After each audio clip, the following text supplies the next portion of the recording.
नमस्कार दोस्तों, आज हम लोग न्यू एनसीईआरटी क्लास 8 लेसन है 5 टॉपिक है जब जनता बगावत करती है 1857 और उसके बाद, मतलब 1857 की क्रांति के बाद जो जनता बगावत करती है उसका इसके बारे में टोटल ब्यौरा दिया गया है। ठीक है, जिसको हम लोग आज अच्छे से अंडरलाइन करेंगे मेन इम्पोर्टेंट लाइन को।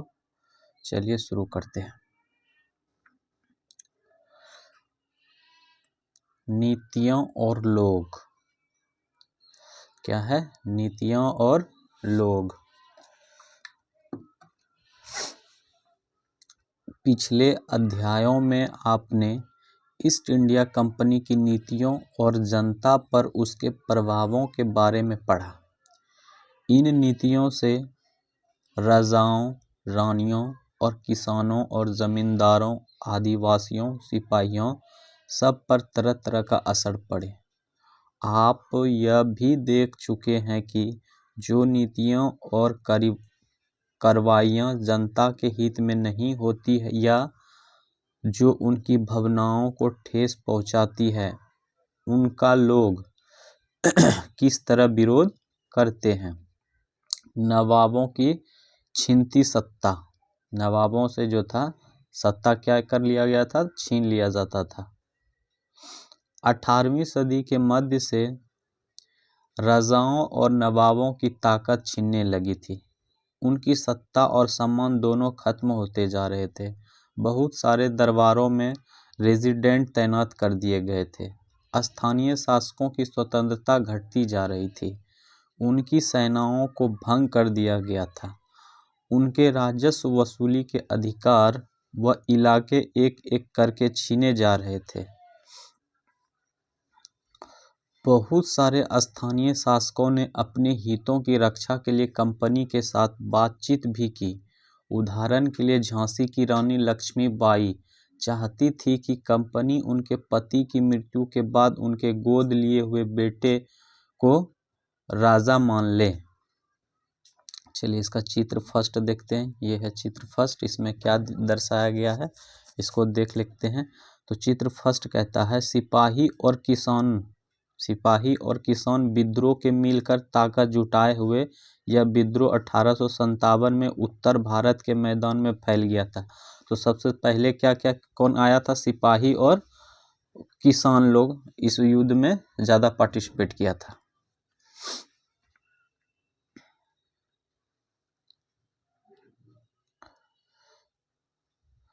पेशवा बाजीराव द्वितीय के दत्तक पुत्र नाना साहब ने कंपनी से आग्रह किया कि उनके पिता की जो पेंशन मिलती थी वह मृत्यु के बाद उन्हें मिलने लगे।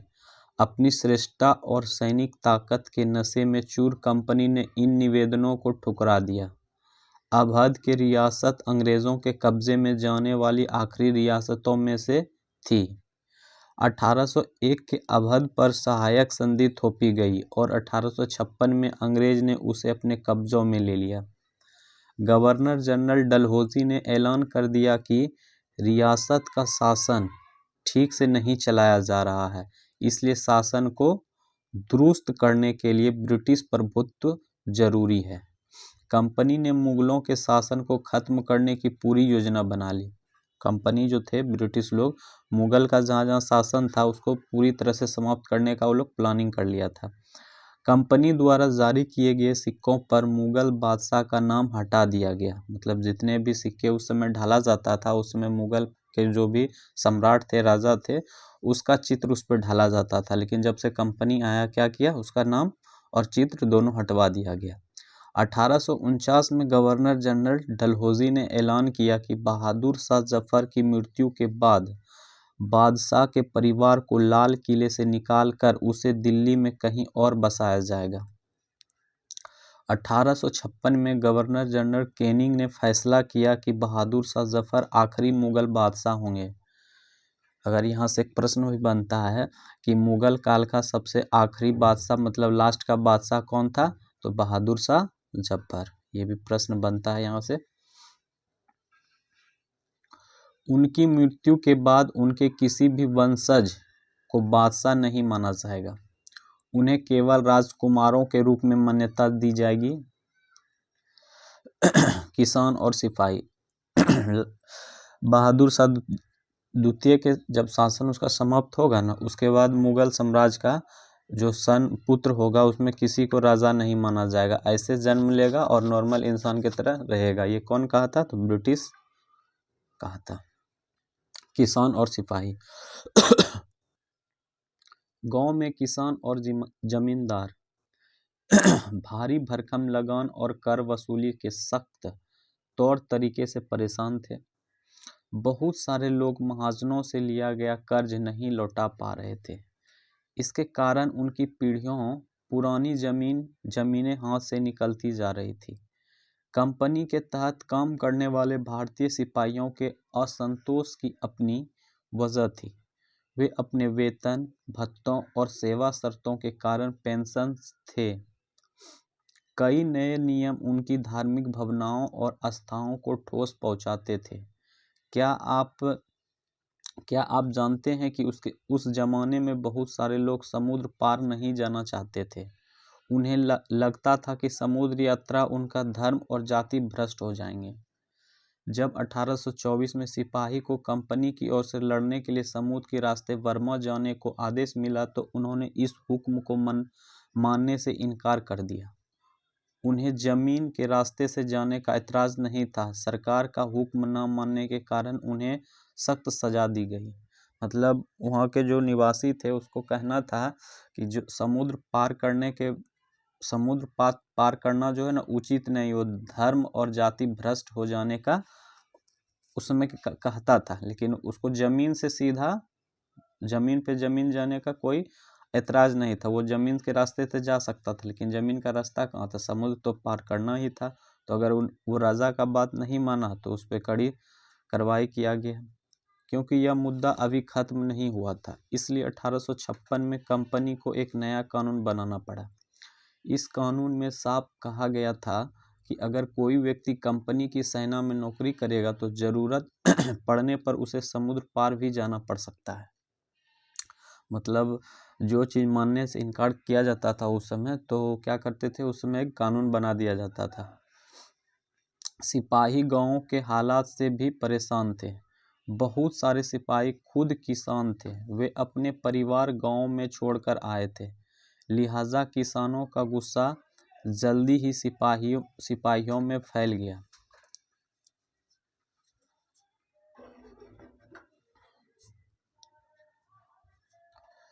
ये गतिविधि है। कल्पना कीजिए कि आप कंपनी की सेना में सिपाही हैं। आप नहीं चाहते हैं कि आपका भतीजा कंपनी की फौज में नौकरी करे। आप उससे क्या कारण बताएंगे? बहुत सारा कारण बताएंगे। ठीक है।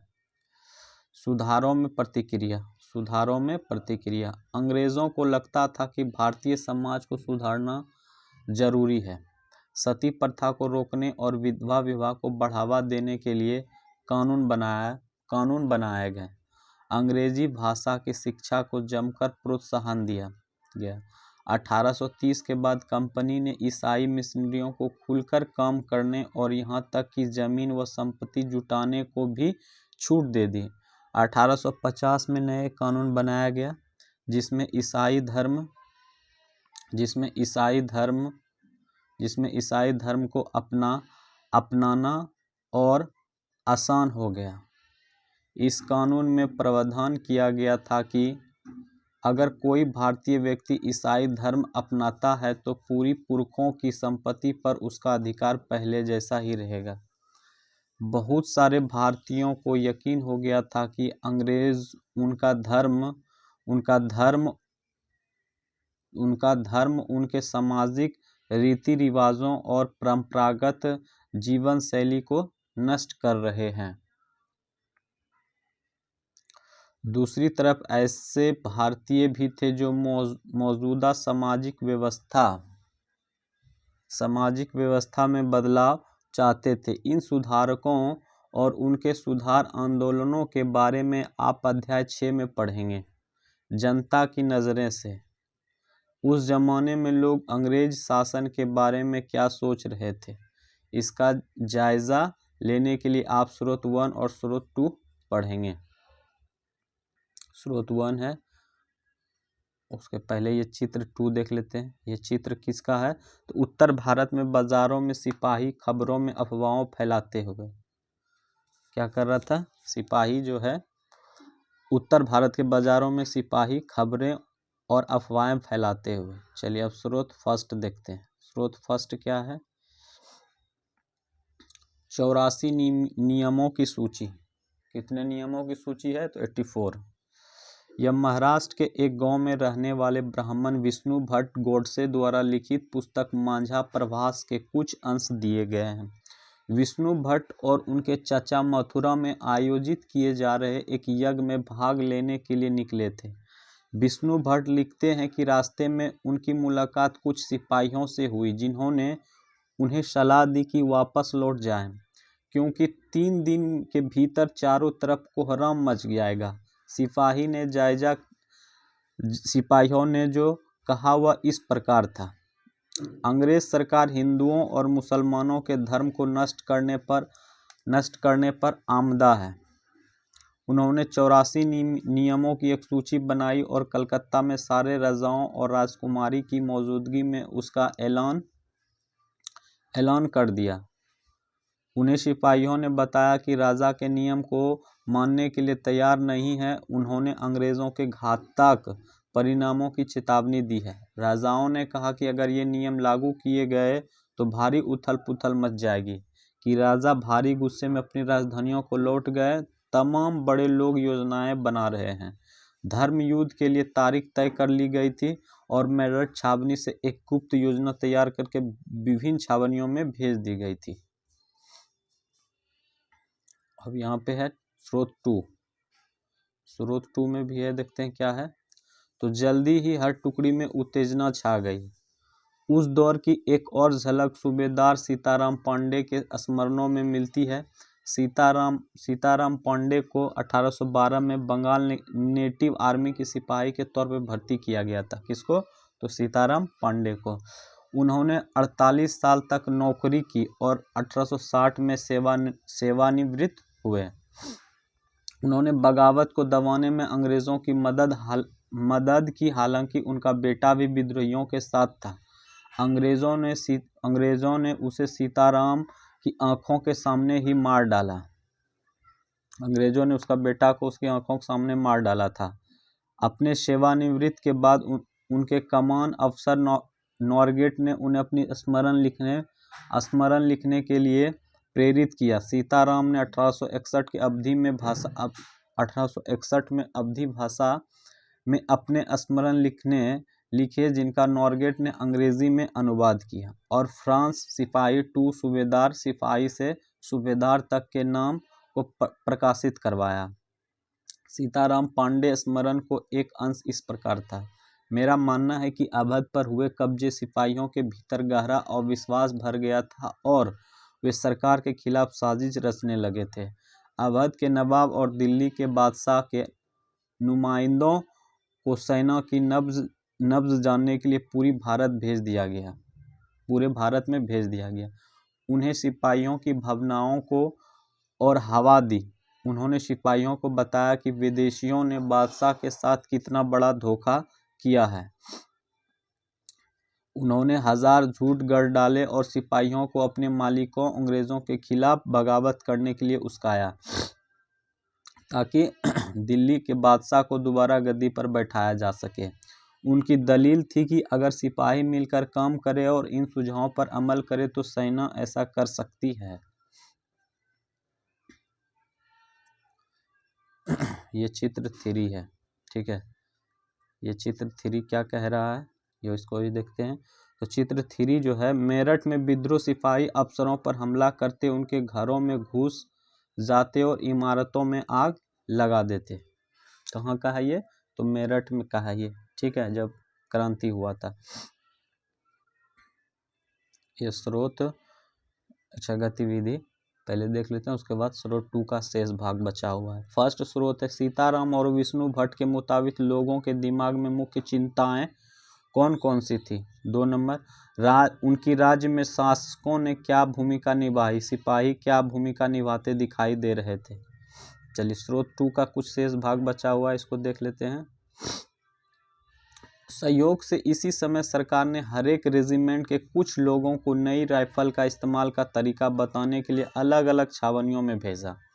इन लोगों ने कुछ समय तक सिपाहियों को प्रशिक्षण दिया। इसी दौरान न जाने कहां से यह खबर फैल गई कि राइफलों में इस्तेमाल होने वाले कारतूसों पर गाय और सूगर की चर्बी का लेप चढ़ाया गया है। हमारी रेजिमेंट के लोग दूसरे लोगों को लिखकर यह खबर भेजने लगे और जल्दी ही हर एक रेजिमेंट में उत्तेजना का माहौल बन गया। कुछ लोगों ने कहा कि उनकी 40 साल की नौकरी में सरकार उनके मजहब को चोट पहुंचाने के लिए कभी कुछ नहीं किया था, लेकिन जैसा कि मैंने पहले ही जिक्र किया कि अवध पर कब्जों के कारण सिपाही पहले ही गुस्से में थे। स्वार्थी लोगों ने फौरन यह कहानी गढ़ दी कि अंग्रेज़ों तो सबको ईसाई बनाना चाहते हैं, इसलिए उन्हें ऐसे कारतूस तैयार किए ताकि उन्हें इस्तेमाल करने से मुसलमान और हिंदू दोनों ही भ्रष्ट हो जाएं।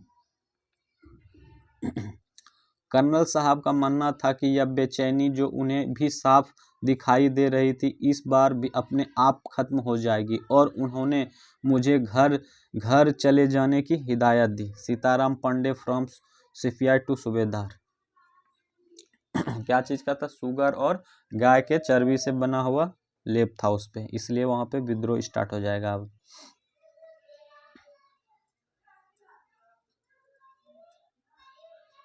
सैनिक विद्रोह जन विद्रोह बन गया। सैनिक विद्रोह क्या हो गया? जन विद्रोह बन गया। यद्यपि शासक और प्रजा के बीच संघर्ष कोई अनोखी बात नहीं होती, लेकिन कभी कभी ये संघर्ष इतने फैल जाते हैं कि राज्य की सत्ता छिन्न भिन्न हो जाती। बहुत सारे लोग मानने लगे हैं कि उन सब का शत्रु एक है, इसलिए वे सभी कुछ करना चाहते। इस तरह की स्थिति हालात अपने हाथ में लेने के लिए लोगों को संगठित होना पड़ता है। उन्हें संचार, पहलकदमी और आत्मविश्वास का परिचय देना होता है। भारत में उत्तरी भागों में 1857 में ऐसी ही स्थिति पैदा हो गई थी। फतह और शासन के 100 साल बाद ईस्ट इंडिया कंपनी को एक भारी विद्रोह से जूझना पड़ रहा था। मई 1857 में शुरू हुई इस बगावत ने भारत में कंपनी की अस्तित्व ही खतरे में डाल दिया था। मेरठ से शुरू करके सिपाहियों ने कई जगह बगावत की। समाज के विभिन्न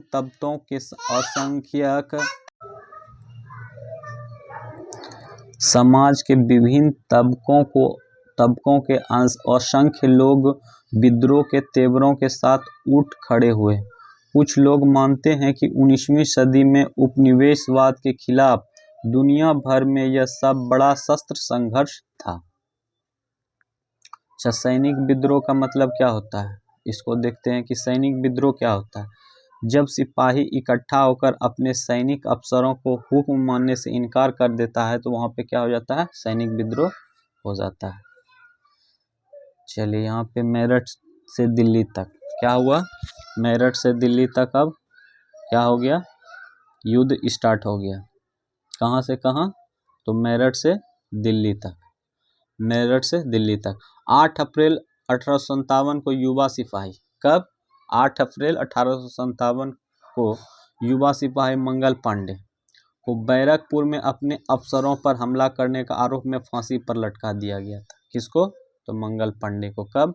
तो 8 अप्रैल 1857 को युवा सिपाही को बैरकपुर में अपने अफसरों पर हमला करने के आरोप में उसे फांसी पर लटका दिया था। चंद दिन बाद, मतलब कुछ दिन बाद, मेरठ में तैनात कुछ सिपाहियों ने नए कारतूसों के साथ फौजी अभ्यास करने से इनकार कर दिया। सिपाहियों को लगता था कि उन कारतूसों पर गाय और सूअर की चर्बी का लेप चढ़ाया गया था।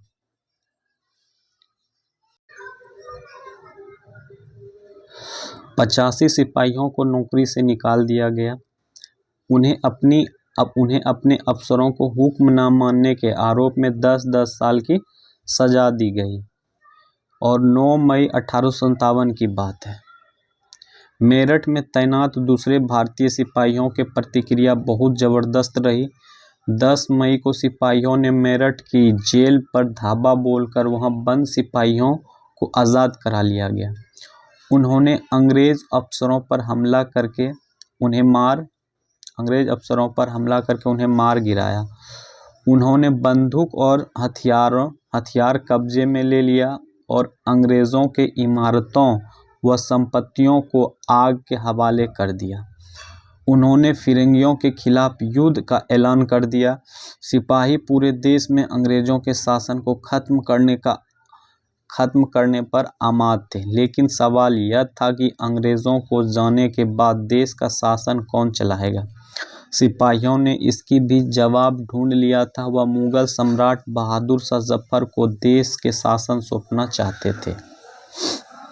मेरठ में कुछ सिपाहियों की एक टोली 10 मई की रात को घोड़े पर सवार होकर मुंह अंधेरे ही दिल्ली पहुंच गई। जैसे ही उनके आने की खबर फैली, दिल्ली में तैनात टुकड़ियों ने बगावत कर दी। यहाँ भी अंग्रेज अफसर मारे गए। देसी सिपाहियों ने हथियार व गोला बारूद कब्जे में ले लिया और इमारतों को आग लगा दी। विजयी सिपाही लाल किले की दीवारों पर आसपास जमा हो गए। वे बादशाह से मिलने चाहते थे। बादशाह अंग्रेजों को भारी ताकत से दो दो हाथ करने को तैयार नहीं थे। अब ये चित्र है 4। कैवलरी लाइनों में युद्ध। कहाँ पे हो रहा है युद्ध? तो कैवलरी लाइनों में युद्ध। 3 जुलाई 1857 को 3000 से ज़्यादा विद्रोह बरेली से दिल्ली आ पहुँचे। कितना? तो 3000। उन्होंने यमुना को पार किया और ब्रिटिश कैवलरी चौकियों पर धावा बोल दिया। यह युद्ध पूरी रात चलता रहा। यह है मंगल पांडे का फोटो। मंगल पांडे की स्मृतियां में जारी की गई डाक टिकट। फिरंगी का मतलब क्या होता है? तो विदेशी। फिरंगी का मतलब क्या होता है? विदेशी। इस शब्द में अपमान का भाव आता है। क्या चीज का भाव आता है? तो अपमान का भाव आता है।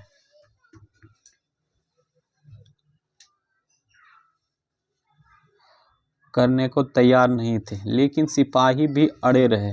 आखिरकार वे जबरन महल में घुस गए और उन्होंने बहादुर शाह जफर को अपना नेता घोषित कर दिया। बूढ़े बादशाह को सिपाही की यही मांग माननी पड़ी। उन्होंने देश भर के मुखियाओं और शासकों को चिट्ठी लिखकर अंग्रेजों से लड़ने के लिए भारतीय राज्यों का एक संघ बनाने का आह्वान किया।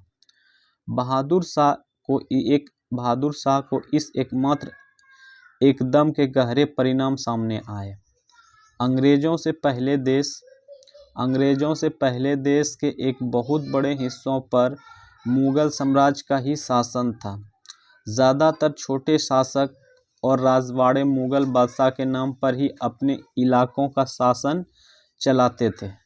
ब्रिटिश शासन के विस्तार से भयभीत ऐसे बहुत सारे शासकों को लगता था कि अगर मुगल बादशाह दोबारा शासन स्थापित कर लेंगे तो वह मुगल आधिपत्य में दोबारा अपने इलाकों को शासन बेफिक्र होकर चलाने लगेंगे।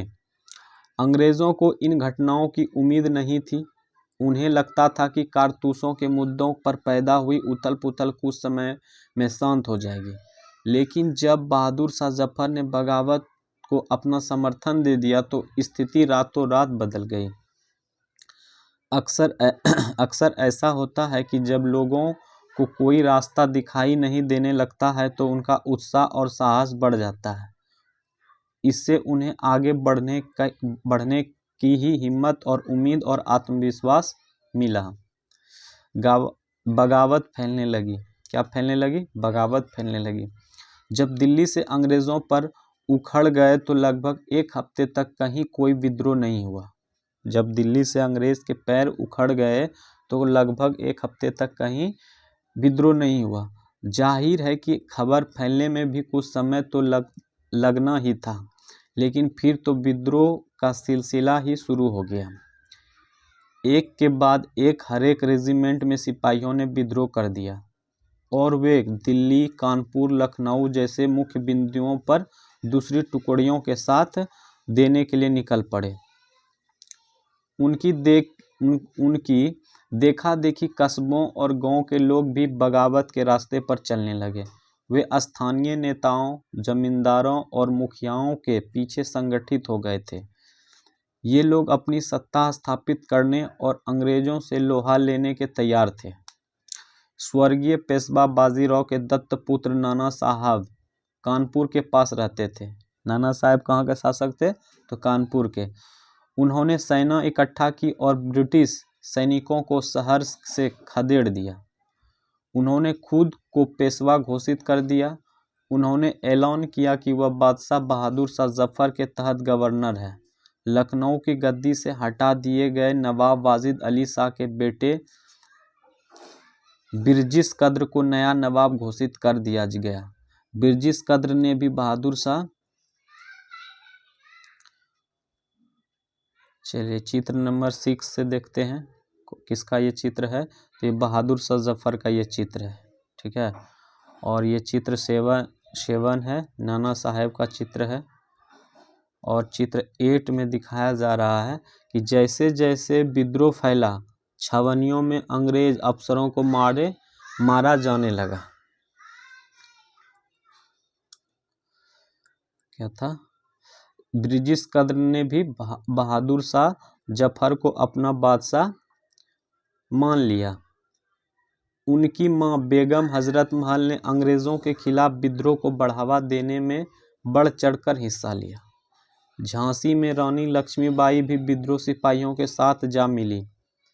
उन्होंने नाना साहब के सेनापति तत्या टोपे के साथ मिलकर अंग्रेजों को भारी चुनौती दी। मध्य प्रदेश के मंडला क्षेत्र में राजगढ़ की रानी अवंतीबाई लोधी ने 4000 सैनिकों की फौज तैयार की और अंग्रेजों के खिलाफ उसका नेतृत्व किया, क्योंकि ब्रिटिश शासक ने उन राज्य को प्रशासन पर नियंत्रण कर लिया था। विद्रोही टुकड़ियों के सामने अंग्रेजों की संख्या बहुत कम थी। बहुत सारे मोर्चे पर उनकी जबरदस्त हार हुई। इससे लोगों को यकीन हो गया है कि अब अंग्रेजों का शासन खत्म हो चुका है। अब लोगों के विद्रोह में कूद पड़ने का गहरा आत्मविश्वास मिल गया था। खास तौर से अवध के इलाकों में चौतरफा बगावत की स्थिति 6 अगस्त 1857 को लेफ्टिनेंट कर्नल टाइटलर ने अपने कमांडर इन चीफ को टेलीग्राम भेजा, जिसमें उसे अंग्रेजों के भय को व्यक्त किया था। हमारे लोग विरोधी की संख्या को लगातार लड़ाई से थक गए हैं। एक गांव हमारे खिलाफ है। जमींदार भी हमारे खिलाफ खड़े हो रहे हैं। इस दौरान बहुत सारे महत्वपूर्ण नेता सामने आए। उदाहरण के लिए फौजाबाद के मौलवी अहमदुल्ला शाह ने भविष्यवाणी कर दी कि अंग्रेज का शासन जल्द ही खत्म हो जाएगा। वह समझ चुके थे कि जनता क्या चाहती है। इसी आधार पर उन्होंने अपने समर्थकों की एक विशाल संख्या जुटा ली। अपने समर्थकों के साथ वे भी अंग्रेजों से लड़ने लखनऊ जा पहुंचे। दिल्ली में अंग्रेजों का सफाया करने के लिए बहुत सारे गाजी यानी धर्म योद्धा इकट्ठा हो गए थे। बरेली के सिपाही बख्त खान ने लड़ाकों की एक विशाल टुकड़ी के साथ दिल्ली की ओर कूच कर दिया। वह इस बगावत में एक मुख्य व्यक्ति साबित हुए। बिहार के एक पुराने जमींदार कुंवर सिंह ने भी विद्रोह सिपाहियों का साथ दिया और महीनों तक अंग्रेजों से लड़ाई लड़ी। तमाम इलाकों ने नेता और लड़ाके इस युद्ध में हिस्सा ले रहे थे।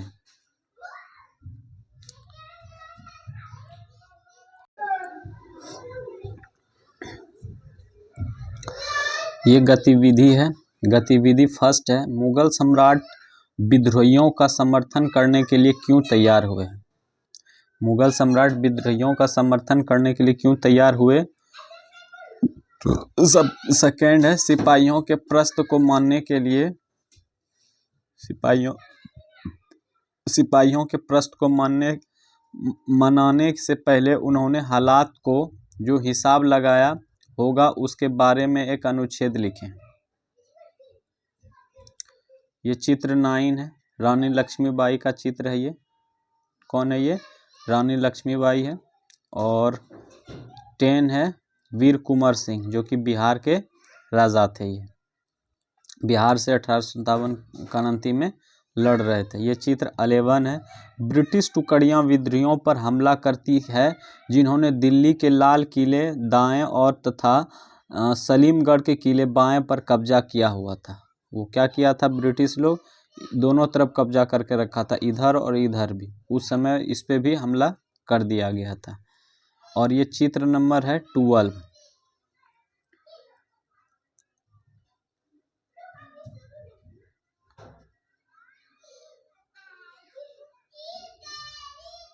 चित्र नंबर 12 जो है, विद्रोही सिपाही मेरठ से दिल्ली की तरफ कूच करते हैं। चित्र नंबर 12 है, विद्रोही सिपाही मेरठ से दिल्ली की तरफ कूच करते हैं। शुरू में अंग्रेजी सेनाओं को दिल्ली की भारी किलेबंदी को तोड़ने पर मुश्किल हुई। 3 सितंबर 1857 को अंग्रेजी सेनाओं को और ज़्यादा हथियार गोले आदि पहुंचाए गए। ये गाड़ियों पर लदे हुए थे जिन्हें हाथी खींच रहे थे और इनकी कतार 7 मील लंबी थी, मतलब लंबा लाइन था। ठीक है, ये तथ्या टोपे की फोटो है। तथ्या टोपे की स्मृति में जारी किया डाक टिकट। गतिविधि है, उन स्थानों को सूची बनाए जहां 1857 के मई, जून और जुलाई महीनों में विद्रोह हुई।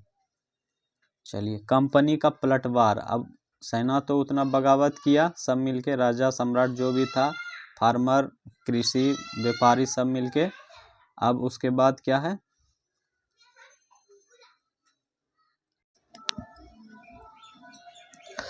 कंपनी का पलटवार। इस उथल पुथल के बावजूद अंग्रेजों ने हिम्मत नहीं छोड़ी। मतलब उतना कुछ होने के बाद ब्रिटिश भी क्या किया, हिम्मत भी नहीं छोड़ा। उसको भारत से जाने का मन नहीं था। कंपनी ने अपनी पूरी ताकत लगाकर विद्रोह की कुचलने का फैसला लिया। उन्होंने इंग्लैंड से और फौजी मंगवाए, विद्रोहियों को जल्दी सजा देने के लिए नए कानून बनाए और विद्रोह की मुख्य केंद्र पर धावा बोल दिया गया। सितंबर 1857 में दिल्ली दोबारा अंग्रेज के कब्जे में आ गया। अब क्या हो गया, अंग्रेज भी हावी होने लगे। अंतिम मुगल बादशाह बहादुर शाह जफर पर मुकदमा चलाया गया और उन्हें आजीवन कारावास की सजा दी गई। उनके बेटे को उनकी आंखों के सामने गोली मार दी गई। बहादुर शाह और उनकी पत्नी बेगम जीतन महल को अक्टूबर 1858 में रंगून जेल भेज दिया गया। इसी जेल में 1862 में बहादुर शाह जफर ने अंतिम सांस ली। दिल्ली पर अंग्रेजों का कब्जा हो जाने का यह मतलब नहीं था कि विद्रोह खत्म हो चुका था। इसके बाद भी लोग अंग्रेजों से टक्कर लेते रहे। व्यापक बगावत की विशाल ताकत को कुचलने के लिए अंग्रेजों को अगले 2 साल तक लड़ाई लड़नी पड़ी। मार्च 1858 में लखनऊ अंग्रेजों के कब्जे में चला गया। जून 1858 में रानी लक्ष्मीबाई का शिकस्त हुई और उन्हें मार दिया गया। दुर्भाग्यवश ऐसा ही रानी अवंतीबाई लोधी के साथ हुआ। खेड़ी की शुरुआत विजय के बाद उन्होंने अपने आप को अंग्रेजी फौज से घिरा पाया और वे शहीद हो गई। तथ्या टोपे मध्य भारत के जंगलों में रहते हुए आदिवासियों और किसानों की सहायता से छापामार युद्ध चलाते रहे। जिस तरह पहले अंग्रेज के खिलाफ मिली सफलताओं से विद्रोहियों को उत्साह मिला था, उसी तरह विद्रोहियों ताकत की हार से लोगों की हिम्मत टूटने लगी। बहुत सारे लोग ने विद्रोहियों के साथ छोड़ दिया। अंग्रेजों ने भी लोगों का विश्वास जीतने के लिए हर संभव प्रयास किया। उन्होंने वफादार भूस्वामियों के लिए इनामों का ऐलान कर दिया। उन्हें आश्वासन दिया गया कि उनकी जमीन पर उनके परंपरागत अधिकार बने रहेंगे। जिन्होंने विद्रोह किया था उनसे कहा गया कि अगर वे अंग्रेजों के सामने समर्पण कर देते हैं और अगर उन्हें किसी अंग्रेजों की हत्या नहीं की है तो वे सुरक्षित रहेंगे और ज़मीन पर उनके अधिकार और दावेदारी बनी रहेगी। इसके बावजूद सैकड़ों सिपाहियों, विद्रोहियों, नवाबों और रजाओं पर मुकदमे चलाए गए और उन्हें फांसी पर लटका दिया गया। चलिए ये चित्र नंबर है 14, ठीक है। ये चित्र 14 है। अंग्रेज टुकड़ियां दिल्ली में घुसने के लिए कश्मीरी गेट के बारूद से उड़ा दिया गया। जब अंग्रेजी की सेना दिल्ली पहुंचने रहे थे तो उस समय कश्मीरी गेट को बारूद से उड़ा दिया गया था, वही ये चित्र है उस समय का। और ये चित्र है 15 चित्र क्या चीज को दर्शा रहा है, तो अंग्रेज टुकड़ियां कानपुर के पास विद्रोहियों को पकड़ लेती है। अंग्रेज की जो सेना है ना, कानपुर में जो जितने विद्रोही थे सबको पकड़ लेती है। ध्यान से देखें कि किस तरह कलाकार ने अंग्रेज सिपाहियों को बहादुरी से विद्रोहियों पर धावा बोलते हुए दिखाया है। मतलब चुपके से हमला कर दिया था पीछे से ही। विद्रोह के बाद के साल, अब यहाँ से देखते हैं विद्रोह के बाद के साल क्या हुआ।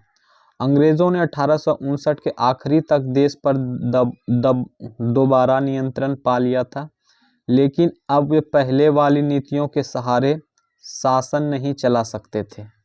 अंग्रेजों ने जो अहम बदलाव किए वे निम्नलिखित हैं। क्या क्या बदलाव किए, अब इसको देखना है। फर्स्ट है, ब्रिटिश संसद ने 1858 में एक नया कानून पारित किया और ईस्ट इंडिया कंपनी के सारे अधिकार ब्रिटिश साम्राज्य के हाथ में सौंप दिए गए ताकि भारतीय मामलों को ज़्यादा बेहतर ढंग से संभाला जा सके। ब्रिटिश मंत्रिमंडल के एक सदस्य को भारत मंत्री के रूप में नियुक्त किया गया। उसे भारत के शासन से संबंधित मामले को संभालने की जिम्मा सौंपा गया। उसे सलाह देने के लिए एक परिषद का गठन किया गया जिसे इंडिया काउंसिल कहा जाता था। भारत के गवर्नर जनरल को वायसराय का ओहदा दिया गया। इस प्रकार उसे इंग्लैंड के राजा रानी की निजी प्रतिनिधि घोषित कर दिया गया। फलस्वरूप अंग्रेज सरकार ने भारत के शासन की जिम्मेदारी सीधे अपने हाथों में ले ली। दूसरा बदलाव क्या हुआ? दूसरा बदलाव ये हुआ कि देश के सभी शासकों को भरोसा दिया गया कि भविष्य में कभी भी उनके भूक्षेत्र पर कब्जा नहीं किया जाएगा। मतलब धीरे धीरे वो जो है ना सबका दिल जीत रहे थे झूठ सही बोल के, कि ताकि हमारे खिलाफ बगावत ना करे। उन्हें अपनी रियासत अपने वंशजों यहाँ तक कि दत्तक पुत्रों को सौंपने की छूट दे दी गई, लेकिन उन्हें इस बात के लिए प्रेरित किया गया है कि वे ब्रिटेन की रानी को अपने अधिपति स्वीकार करें। इस तरह भारतीय शासकों को ब्रिटिश साम्राज्य के अधीन शासन चलाने की छूट दी गई। तीसरा बदलाव क्या था? तीसरा बदलाव ये था कि सेना में भारतीय सिपाहियों का अनुपात कम करने और यूरोपीय सिपाहियों की संख्या बढ़ाने का फैसला लिया गया। यह भी तय किया गया कि अवध और बिहार मध्य भारत और दक्षिण भारत से सिपाहियों की भर्ती करने की बजाय अब गोरखा, सिखों और पठानों में से ज़्यादा सिपाही भर्ती किए जाएंगे। चौथा बदलाव हुआ था, मुसलमानों को जमीन और संपत्ति बड़े पैमाने पर जब्त की गई। उन्हें संदेह व शत्रुता के भाव से देखा जाने लगा। अंग्रेजों को लगता था कि यह विद्रोह उन्होंने ही खड़ा किया था। पांचवा बदलाव क्या था? अंग्रेजों ने फैसला किया कि वे भारत के लोगों के धर्म और सामाजिक रीति रिवाजों का सम्मान करेंगे। छठा बदलाव क्या था? तो भूस्वामियों और जमींदारों की रक्षा करने तथा जमींदारी पर उनके अधिकारों का स्थायित्व देने के लिए नीतियां बनाई गई। इस प्रकार 1857 के बाद इतिहास का एक नया चरण शुरू हुआ। ये एटलस क्या चीज का है? तो ये जो रेड वाला जो त्रिकोण है वो विद्रोह का मुख्य केंद्र था और ब्लैक वाला जो है विद्रोह का अन्य केंद्र है।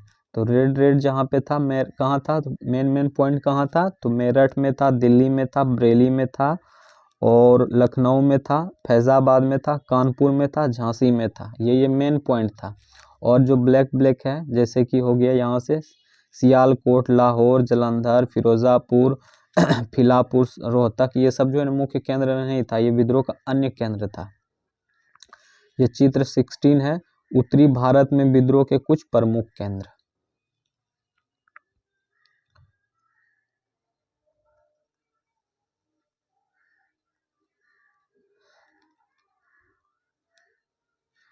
अब एक केस स्टडी को हम लोग रीडिंग लगाते हैं। खुर्दा संग्राम, कौन सा है ये? खुर्दा संग्राम। 1857 की घटना से बहुत पहले उसी प्रकार की एक घटना सन 1817 में खुर्दा नामक स्थान पर घटित हुई थी। हमारे लिए उस घटना का अध्ययन करना और इस बात पर विचार करना भी शिक्षाप्रद होगा कि कैसे अंग्रेज़ों के औपनिवेशिक नीतियों के खिलाफ 19वीं सदी के शुरुआत से ही देश के विभिन्न हिस्सों में असंतोष निर्मित होने लगा था। खुर्दा, जो कि उड़ीसा के दक्षिण पूर्वी भाग में स्थित एक छोटा राज्य था। खुर्दा, इसमें यह एक प्रश्न भी बनता है, सीटेट में पूछा जाता है कि खुर्दा जगह किस राज्य में पाया जाता है। तो खुर्दा जगह जो है ना, उड़ीसा के दक्षिणी पूर्वी भाग में एक छोटा सा राज्य है खुर्दा। वह 19वीं शताब्दी के शुरुआत में 105 गड्ढों, जिनमें 60 बड़े और 1109 छोटे गांव सम्मिलित थे, एक जहन बहुल उपजाऊ क्षेत्र थे। इसके शासक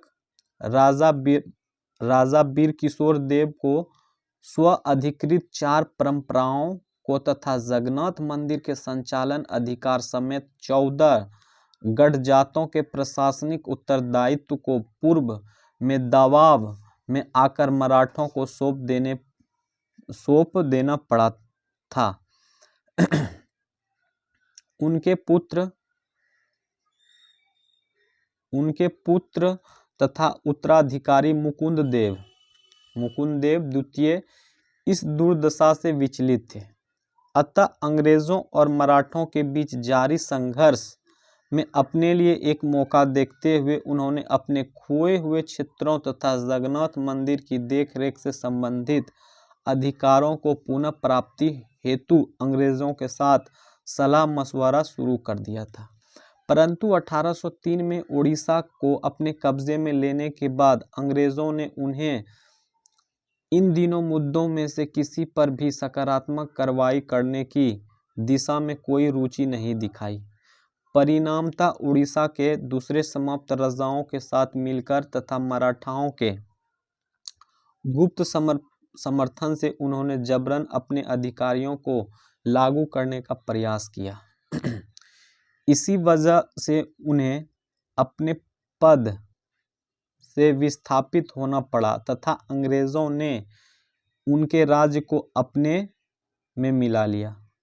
संतावना के रूप में एक नियमित अनुदान के साथ, जो कि उनकी पूर्व संपत्ति के राजस्व का मात्र एक दशमांश था, अंग्रेजों ने उन्हें जगन्नाथ मंदिर की देखरेख का दायित्व दे दिया। जगन्नाथ मंदिर कहाँ है? तो पूरी उड़ीसा में है, ठीक है। तथा उनकी निवास पुरी में निश्चित कर दी गई। कहाँ पे? पुरी एक जगह का नाम है। इस अनैतिक व्यवस्था से उड़ीसा में दमनकारी विदेशी शासन के ऐसे युग का प्रारंभ हुआ जिसने 1817 में एक गंभीर सशस्त्र संग्राम का मार्ग प्रशस्त किया।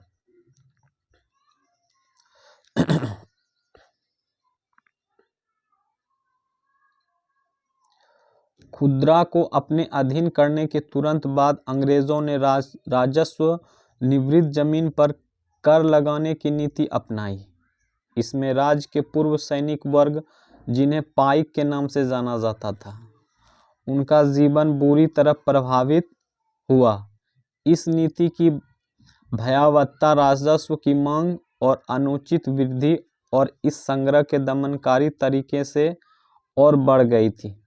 इस कार्यवाही के फलस्वरूप 1805 और 1817 के बीच खुर्दा से बड़े पैमाने पर लोग जमीन छोड़कर चले गए।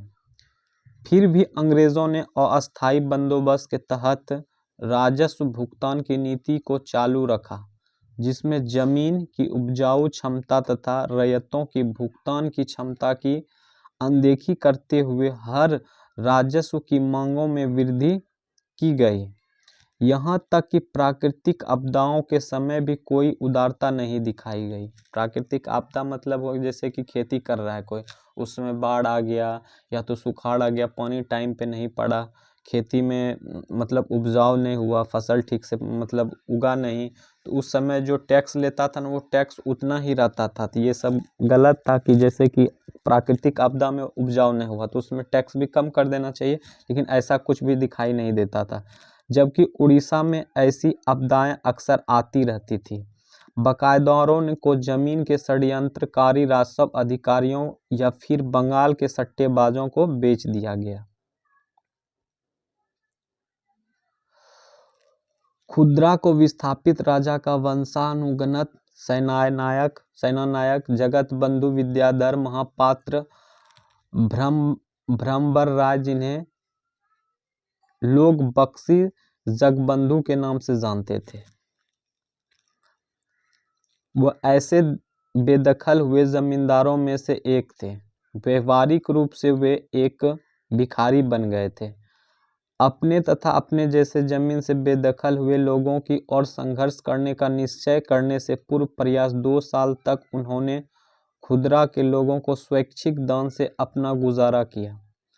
बीते हुए वर्ष के साथ साथ जो तकलीफें इन शिकायतों के साथ जुड़ गई थी वे थी तो पहले अंग्रेजों द्वारा इस क्षेत्र में चांदी के सिक्कों का प्रचलन, और दूसरा क्या था, इस नई मुद्रा में राजस्व भुगतान पर जोर देना। तीसरा क्या था, तो खाद्य सामग्री की कीमतों में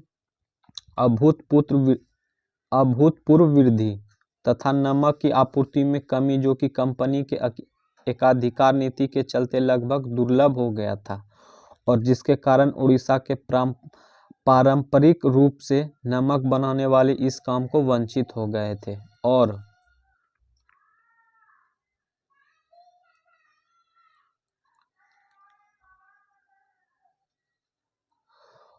स्थानीय जमींदारों की कलकत्ता में नीलामी, जिसके कारण उड़ीसा में बंगाल के अनुपस्थित जमींदारों का आगमन हुआ।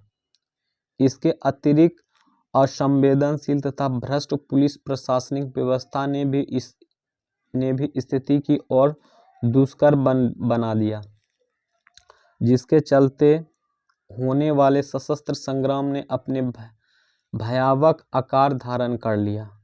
29 मार्च 1817 को इस संग्राम की शुरुआत तब हो गई जब पाइकों ने बानपुर में स्थित पुलिस चौकी और अन्य सरकारी स्थानों पर हमला कर दिया और 100 से अधिक लोगों की हत्या करने के साथ साथ सरकारी खजानों में एक बड़ी रकम लेकर चले गए।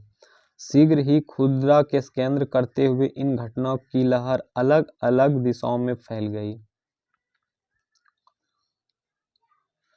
उत्साह से भरपूर जमींदार और रैयत पाइकों के साथ मिल गए, जो उनके साथ नहीं मिले उन्हें प्रताड़ित किया गया। एक कर मत दो अभियान भी शुरू किया। क्या किया? टैक्स मत दो, मतलब कर नहीं देना, एक अभियान वो लोग सब मिलकर शुरू किया। अंग्रेजों ने पाइकों को उनके जमे हुए स्थान से हटाने की कोशिश की, परंतु असफल रहे। 14 अप्रैल 1817 को बक्सी जगबंधु ने 5 से 10 हजार पाइकों और कंद जनजातियों के योद्धा को अगवाई कर पूरी कब्जे कर लिया और मुकुंद देव द्वितीय को उनकी झिझक के बावजूद राजा घोषित कर दिया। जगन्नाथ मंदिर के पुजारियों ने भी पाइकों को अपना भरपूर समर्थन प्रदान किया। स्थिति को हाथ से निकलते हुए देख अंग्रेजों ने मार्शल लॉ लागू कर दिया। क्या कर दिया? मार्शल लॉ लागू कर दिया। जल्द ही घोषित राजा पकड़े गए और उन्हें उनके पुत्र सहित कटक में कारावास में दे दिया गया। बक्सी ने अपने करीबी सहयोगी कृष्णचंद्र भरमर राय के साथ मिलकर कटक और खुर्दा के बीच यातायात के सारे माध्यम को काटने का प्रयास किया। इसके साथ साथ संघर्ष उड़ीसा के दक्षिणी और उत्तरी पश्चिमी हिस्सों में फैल गया। परिणाम स्वरूप अंग्रेजों ने मेजर जनरल मार्टिनडल को पाइकों को चंगुल से पूरे क्षेत्र को मुक्त कराने के लिए भेजा था तथा बक्सी जगबंधु और उनके साथियों को पकड़वाने के लिए पुरस्कार की भी घोषणा की कि जो उसको पकड़ेगा कुछ इनाम दिया जाएगा। इस प्रकार जो सामरिक कार्रवाई चली उसमें सैकड़ों पाइक मारे गए, कई घने जंगलों में चले गए और अन्य सामूहिक क्षमा योजना के तहत अपने घरों में लौट गए। इस तरह अंग्रेजों ने मई 1817 के खुर्दा के संग्राम को लगभग काबू में कर लिया, परंतु खुर्दा के बाहरी क्षेत्रों में बख्शी जगबंधु ने कुजुंग के राजा जैसे सहयोगी की मदद से और पाइकों के उनके प्रति अटूट निष्ठा के कारण इस संघर्ष को मई 1825 तक जारी रखा। जब उन्होंने अंग्रेजों के सामने आत्मसमर्पण कर दिया, इसके उपरांत अंग्रेजों ने खुर्दा के लोगों के प्रति अपनी ओर से दयालु, अनुग्रहित और सहनशीलता की नीति अपनाई। पुलिस और न्यायिक व्यवस्था में आवश्यक सुधार किया गया।